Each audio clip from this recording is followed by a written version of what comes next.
ვინ იყო ქართველი, რომელიც თურქების სექტორში ქართულ დროშას აფრიალებდა 2024 წლის 18 ივნისს გერმანიაში ევროპის ჩემპიონატზე საქართველოს ეროვნულმა ნაკრებმა პირველი ისტორიული მატჩი გამართა.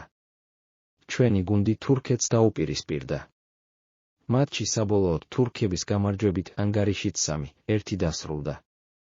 ალბათ ყველას გახსოვთ, რომ განსაკუთრებით დაძაბული მატჩის ბოლო წუთები იყო, როცა ჩვენმა გუნდმა შტურმი მოაწყო მეტოქის კართან, თუმცა გოლი არ გასულა.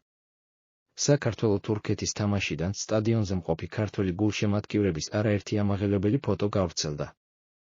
მათ შორის ყველაზე გამორჩეული მაინც ერთი ფოტოა, სადაც თურქი გულშემატკივრების სექტორში ერთი ქართველის მიერ აფრიალებული საქართველოს დროშა ჩანს. უცნობ მამაკაცს სოციალურ ქსელში გამბედაობას უქებდნენ, წერდნენ, რომ უცნობმა მამაკაცმა გერმანიაში თავისი დიდგორი მოიგო. ზოგიერთი მათგანი იმასაც კითხულობდა, თუ როგორ გადაურჩა ის თურქ გულშემატკივრებს. როგორც გაირკვა, დროშიანი მამაკაცი თენგო ჯანაშია.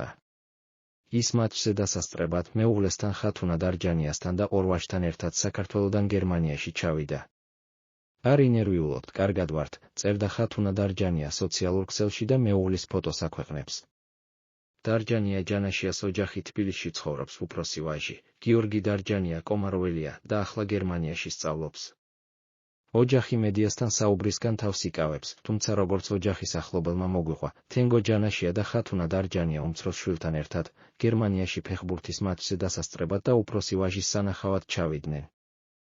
ადგილზე გიორგით შეუერთდათ და ოჯახის სრული შემადგენლობით თურქი გულშემატკივრის სექტორში აღმოჩნდა.